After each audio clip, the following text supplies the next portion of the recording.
Ciência, na série Penso Logo Existo, com apoio da Jornada de Políticas Públicas, o programa de pós-graduação em Políticas Públicas, uma série de entrevistas veiculadas também pela agência Tambor. Continuamos a série, agora conversando com o professor da Universidade Federal do Rio de Janeiro, Mauri Aze, foi um dos palestrantes da Jornada de Políticas Públicas e está aqui contribuindo conosco sobre diversos temas. Especialmente, professor, agradecer a sua disponibilidade, estar conosco. Eu que agradeço. Começando pela Rosa, o que é a barbárie? O que caracteriza, como ela se expressa hoje nesses nossos tempos? Então, a barbárie hoje é a plena realização da civilização capitalista. Toda a definição de barbárie é feita como contraposição a uma civilização, né? Mas hoje o que a gente vê é exatamente a radicalização da sociedade burguesa. São as consequências, muitas vezes incômodas para os defensores dessa ordem, daquela sociabilidade que transformou o ser humano em mercadoria, que transforma toda a natureza numa fonte de matérias para o seu processo de valorização, né? E que transformou as nações em organizações a serviço do grande capital. Quer dizer, isso produziu um desenvolvimento que, na visão idílica dos seus defensores, geraria um mundo tranquilo, igual, né? Um mundo superando as desigualdades. E o que a gente vê é a confirmação de uma tese que Marx falava lá atrás, que quanto mais o capitalismo se desenvolve, mais ele reproduz as desigualdades, abre um fosso na sociedade e produz miséria, iniquidade, violência, guerras, né? Portanto, eu estou convencido que o que nós chamamos de barbárie hoje é a sociedade civilizada capitalista plenamente realizada. Qual é a conexão que a gente pode fazer entre esse estado de barbárie atual com o conservadorismo ou o neoconservadorismo que emerge tão forte hoje? Então, a sociedade capitalista surgiu lá atrás como portadora da modernidade, da razão, se autodenominava a portadora do esclarecimento, do iluminismo, né? E durante muito tempo ela foi um vetor de civilização, ela foi um vetor da ciência, da razão. Mas no momento da sua crise, isso se reverte, né? A burguesia só pode se manter no poder negando a razão, negando a ciência, negando os próprios patamares da modernidade na qual ela se apoiou. É aquilo que o Marx chamava de decadência ideológica, né? Ela produz ciência para no final produzir ideologia, né? Ela produz razão para no final se expressar no irracionalismo. A gente tem uma emergência hoje de um tipo de conservadorismo próprio da época da crise do capital. Um conservadorismo que é fundamentalmente a afirmação de uma irracionalidade levada ao extremo, né? O mais problemático disso é que a base desse conservadorismo sempre esteve aqui. No caso da sociedade brasileira, uma sociedade de via colonial, escravocrata, patriarcal, que tem nas suas relações pessoais um tipo de capitalismo que se apoiou e reforçou esses aspectos. É natural que isso se expresse agora na consciência da nossa época, nessa forma tão irracional de conservadorismo que a gente está vivendo.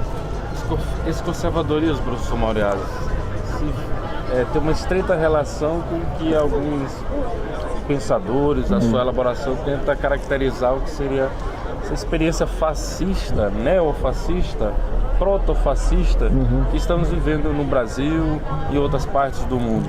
Que mecanismos é possível construir de diferenças e semelhanças? Isso é feito porque se vê uma certa similitude, porque existe um pano de fundo comum, né? Quer dizer, o fascismo é a expressão do capitalismo em crise. O fascismo é uma forma política do capitalismo altamente desenvolvido quando entra em crise, né? Que reverte, inclusive, as expectativas daqueles que achavam que a forma política do capitalismo plenamente desenvolvido era a plena democracia, né? Ele surpreende falando isso. O Brasil, de certa forma, é a representação desse dilema, né?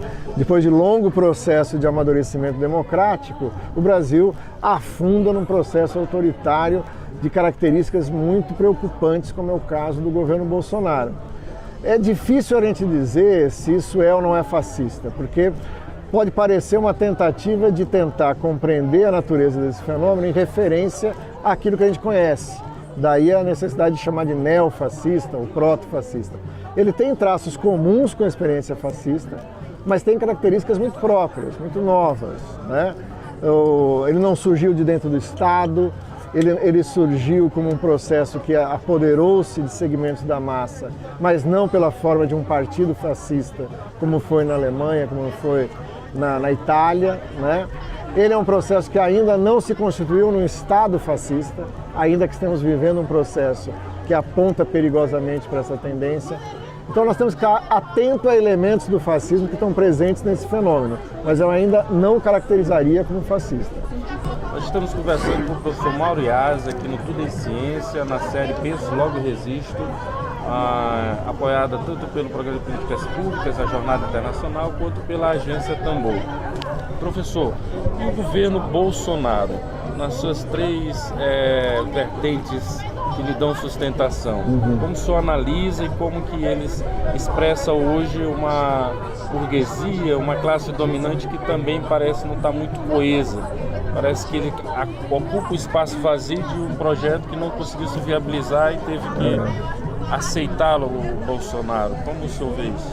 Você tem razão, porque assim, eu estou convencido que o Bolsonaro não era a primeira opção da burguesia, né? A burguesia tinha outras opções, desde antes da queda de Dilma até o processo eleitoral de 2018. Mas diante da consolidação do governo Bolsonaro, a burguesia optou, né? Ela tem responsabilidade nisso, ela aceitou essa possibilidade e ela, em vão, tentou controlar essa alternativa com mais precisão. O que a gente vê no governo Bolsonaro é o resultado disso, né? Tem três componentes, três vertentes no governo, né? Uma do próprio Bolsonaro, né? Uma que representa aí os interesses claros do mercado, com Guedes, com interesse financeiro, os grandes bancos, etc. E os militares. A coexistência dessas três vertentes não é tranquila, né? Não é porque o Bolsonaro vem dos militares que os militares são um grupo de apoio ao Bolsonaro. O Bolsonaro é um incômodo à estratégia de transição que os militares impuseram ao Brasil. Assim como é um incômodo para a pauta do capital, que as suas declarações muitas vezes têm efeitos econômicos, né? Quando ele, por exemplo, tem uma política ambiental desastrosa, ele pode prejudicar os termos do acordo União Europeia-Mercosul. Quando ele, por exemplo, tem posições abertamente ufanistas sobre o golpe de 64 e elogiosas às práticas terroristas que foram aplicadas, ele desenterra um passado que interessaria aos militares manter em silêncio.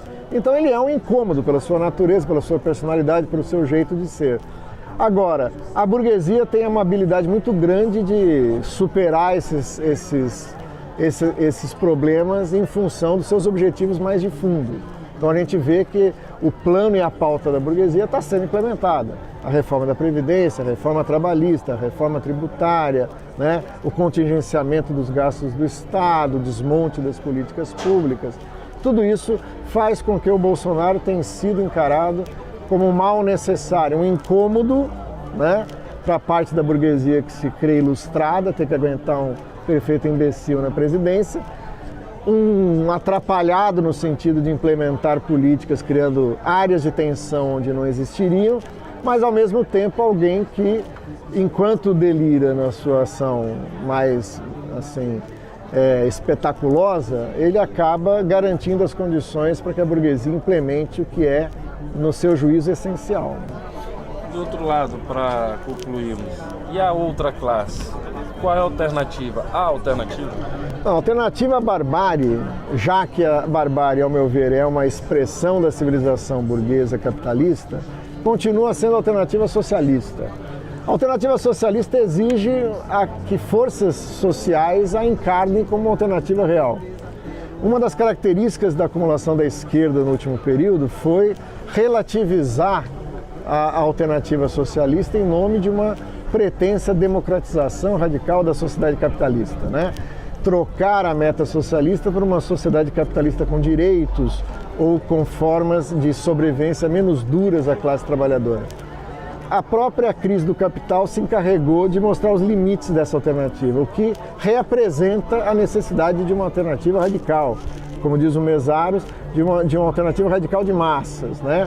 Da classe trabalhadora, dos segmentos explorados e que precisam de uma nova forma de sociabilidade, não porque aderem a um projeto político, porque têm simpatias às ideias de esquerda, mas porque essa forma entrou em colapso, né? E ao entrar em colapso, ela exige que uma força social seja capaz de apresentar uma alternativa.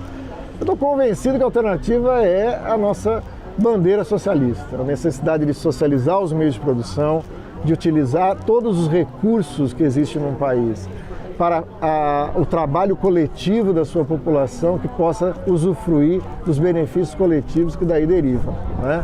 Essa é a forma socialista. Ela nunca é igual, ela nunca é repetida, ela nunca parte de modelo, mas ela é sempre atualizada pela própria inevitabilidade que o capitalismo cria ao ameaçar a existência humana. Ela é um grito de resistência da humanidade e, mais do que nunca, ela é necessário hoje ser ouvido para que a gente possa ter futuro. Tudo é ciência, penso logo resisto, a série da Agência Tambor, junto com a Jornada de Políticas Públicas, com o professor Mauriase, aqui no Solar Maria Firmina dos Reis, do Movimento Sem Terra, e que a gente encerra aqui. Seguiremos pensando e resistindo, é isso? Muito bem.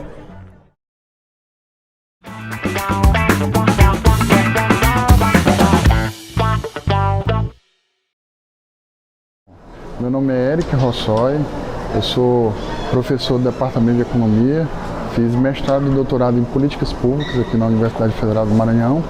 E o artigo que eu trouxe para a jornada foi falando sobre o trabalho e o desenvolvimento sustentável, gêneros para entender o Programa de Desenvolvimento de Fornecedores do Estado do Maranhão. Pois é, o PDF é uma política pública voltada a integrar as cadeias produtivas, ou seja, pegar os grandes players de mercado e fazer com que eles possam comprar as compras de manutenção e de ampliação, não só do mercado de fora, mas poder internalizar essas compras ou comprar dos fornecedores locais. Pois é, o Maranhão ele adotou na década de 60 e 70 a atração de grandes empresas, né, que basicamente servem para exportação de commodities como a mineral e a agrícola, né, no caso soja, né, voltadas para a exportação. Só que esse modelo é um modelo que deixa o Maranhão muito vulnerável por conta da oscilação dos preços dos mercados internacionais e também da demanda, da própria demanda, né, dos outros países. E sem fazer com que tenha um adensamento dessas cadeias produtivas. Então, o Maranhão, embora tenha adotado esse modelo, ele não terminou ou não completou a missão que seria adensar as cadeias produtivas para que parte desses produtos ficassem aqui, fossem beneficiados e tivesse valor agregado. Pois é, em momentos de ciclo, digamos assim, de alta, né, você tem todas as empresas sendo beneficiadas, tanto as grandes que estão vendendo para o exterior e estão ganhando em dólar ou em euro, né, em moeda estrangeira, e as empresas que vendem para essas empresas. Mas quando há uma retração do preço ou então uma retração de demanda, essas empresas imediatamente elas cortam a produção e também param de comprar no mercado local. Então tem um impacto meio que imediato. Isso é uma coisa que não é positiva.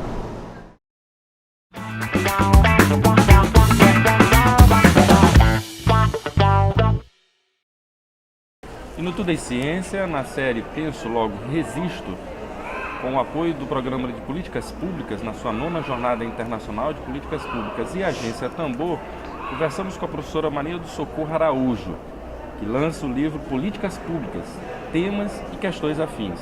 Professor Socorro, obrigado pela disponibilidade de estar conosco. Então, do que trata o livro Políticas Públicas, Temas e Questões Afins? Eu que agradeço o convite. O livro Políticas Públicas, Temas e Questões Afins trata-se de uma coletânea, né? Um conjunto de textos cujos autores são professores e alunos do programa de pós-graduação em Políticas Públicas. Essa coletânea é decorrente de um conjunto de textos que foram selecionado dentre artigos apresentados na edição passada, na 8ª Jornada Internacional de Políticas Públicas. Então, nós fizemos uma seleção a partir dos diferentes eixos temáticos, são 14 eixos temáticos, né, de discussão no âmbito da jornada, e dentro de cada eixo temático nós elegemos um artigo para ser publicado.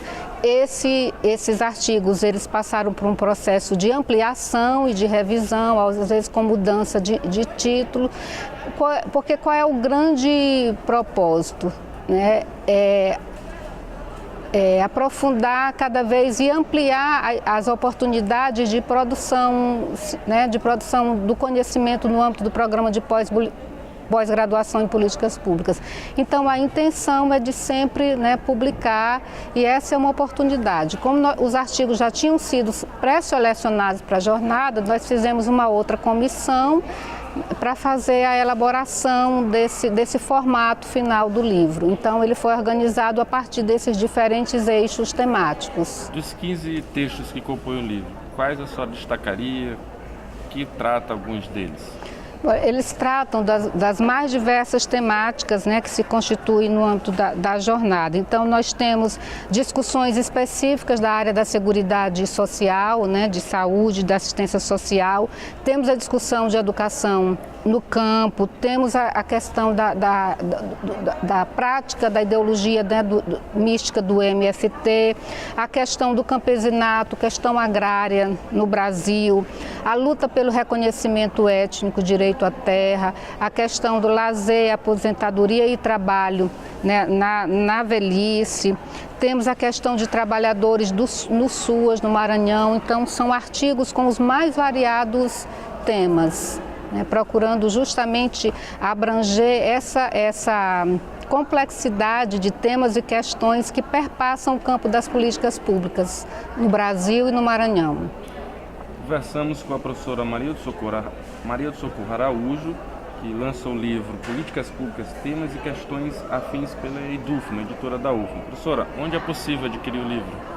Na Secretaria do Programa de Pós-Graduação em Políticas Públicas, na UFMA, e ele está disponível também no formato de e-book. Acessando, né, a página do Programa de Pós-Graduação, é possível acessar o formato e-book. Eu gostaria de destacar também que o livro foi organizado por mim e pela professora Maria Eunice Ferreira Damasceno Pereira.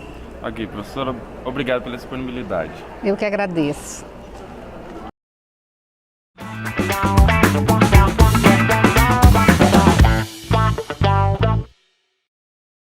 Sou Wellington Rezende, sou mestrando em desenvolvimento regional na Universidade Estadual do Maranhão, e o meu artigo foi a transparência pública como fator de desenvolvimento do Estado do Maranhão. Bom, o meu artigo ele trabalha uma vertente que é pouco vista, que é a questão da administração pública como desenvolvedor de políticas públicas no sentido de desenvolver educação, saúde, geração de emprego e renda. Normalmente se percebe desenvolvimento apenas na questão do agronegócio, na questão dos grandes empreendimentos, e pouco se observa a questão da administração pública. O nosso artigo ele traz um pouco a visão da importância da administração pública ao desenvolvimento local, tendo em vista que em 75% dos municípios do estado do Maranhão, a maior parte do PIB provém da administração pública, ou seja, da prefeitura, do estado e do governo federal. Esse é o nosso objeto de estudo. O maior desafio ainda é a mudança de cultura. Nós temos a transparência pública no município do estado do Maranhão muito dependentes do ato do prefeito. O prefeito, ele assegura ou não um direito no município, então ainda é um ato muito volitivo do prefeito. Ainda não temos aquela cultura da transparência pública. Eu acho que esse é o maior desafio nosso para que a política da transparência pública possa ser implementada no estado do Maranhão.